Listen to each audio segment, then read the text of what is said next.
pag-audit sa mga farm-to-market road projects, ating tatalakayin kasama si Assistant Secretary Arnel de Mesa, ang tagapagsalita ng Department of Agriculture.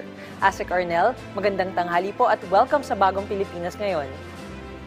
Ay, magandang tanghali po sa lahat ng taga-subaybay. Asek Arnel, ayan po.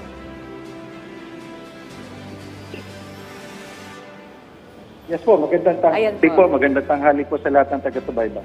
Ay po, Asek Arnel. Sir, una po sa lahat, ano po ba yung dahilan ng malawakang audit na ipinag-utos ng DA sa lahat ng farm-to-market road projects mula 2021 hanggang 2025? Bunsod na rin po ito, Yusek, ng mga utos ng ating Pangulo ng investigasyon sa mga infrastructure projects dito po sa flood control, ay minabuti na rin po ng ating kalihim na simulan na rin po yung audit ng mga existing infrastructure projects ng DA at inuna nga po rito sa farm-to-market roads magmula po nung itinayo ng 2021 hanggang 2025.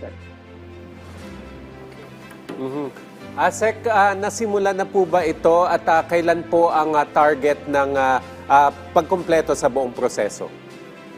Asek Joey, nag-start na yung ating audit, ongoing na ito ngayon, at inaasahang matapos ito bago matapos din ang taong kasalukuyan. Asek, sa inyong pagsusuri, may mga nakikita o natukoy na ba kayong anomalya o irregularidad sa mga farm-to-market road projects na na-implement na mula 2021? Sa mga ongoing audits, kagaya na rin ang nabalita ni Secretary Kiko dun sa mga pauna niyang interview, meron ng mga natutukoy na posibleng may problema.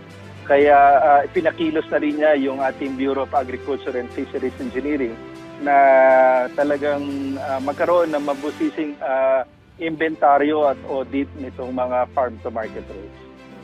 Asek, maaari niyo po bang ipaliwanag kung paano po isinasagawa yung audit kung ang proyekto ay kinokomisyon at ipinapatupad ng DPWH at DA naman po ang nag-identify at nagbabalidate po ng mga FMR projects? Tama po yun.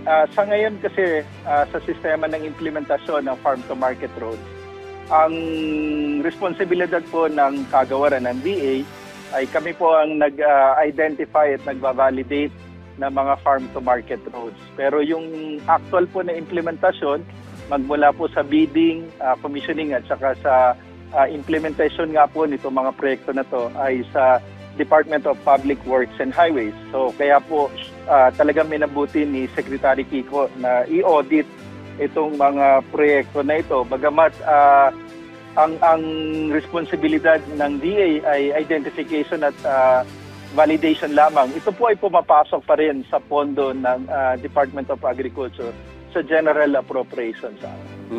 Asek, sakali pong may matuklasan na maanumalyang proyekto, pagkatapos po ng audit ninyo, ano po yung magiging hakbang ng DA?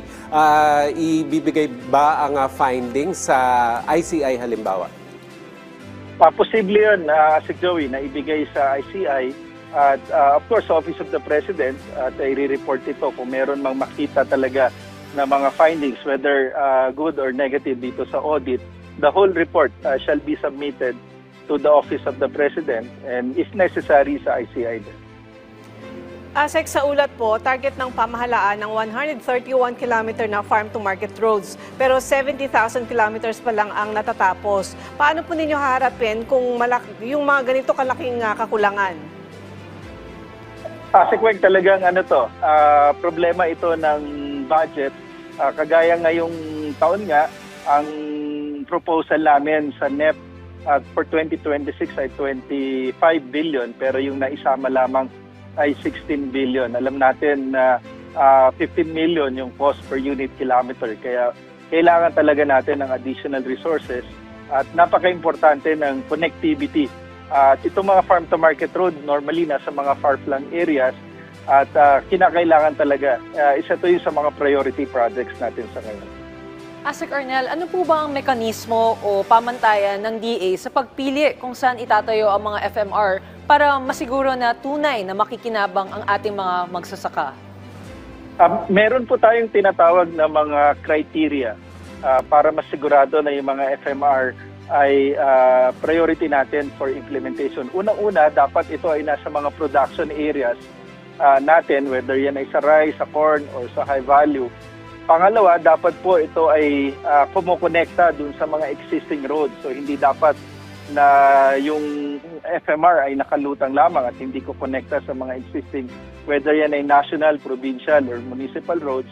At pangatlo, dapat ito po ay kasama dun sa tinatawag natin na FMR network plan na naaprubahan na at ito ay nasa ating database system. ASEC, nabanggit nyo na 16 million lamang po yung budget for 2026 for farm-to-market road, 16 billion. So ano po yung magiging strategy ng DA para ma-maximize po yung budget na ito given na bumaba siya sa unang hiniling ninyo?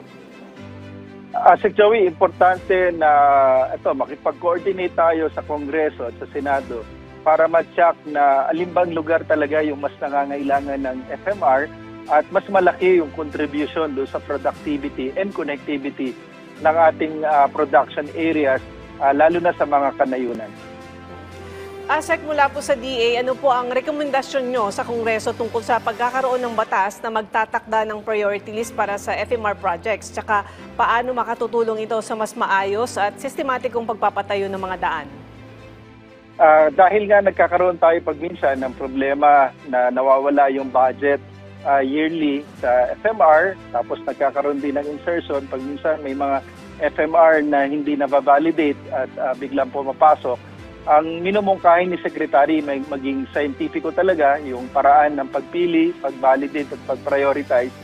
Meron na kasi tayong naisagawa na FMR network plan nga at ito ay nai-report na sa ating Pangulo, and hopefully through this scientific FMR network plan ang maging basis at maisabatas itong proseso na ito para masigurado natin na yung backlog na more than 60,000 kilometers ay maisaayos sa lalong madaling panahon at makinabangan ng ating mga magsasaka at mangingisda. Tiyak na babantayan ng ating mga kababayan ng resulta ng audit na yan. Maraming salamat po sa inyong oras. Assistant Secretary Arnel de Mesa, ang tagapagsalita ng Department of Agriculture. Thank you, sir. Maraming salamat din po.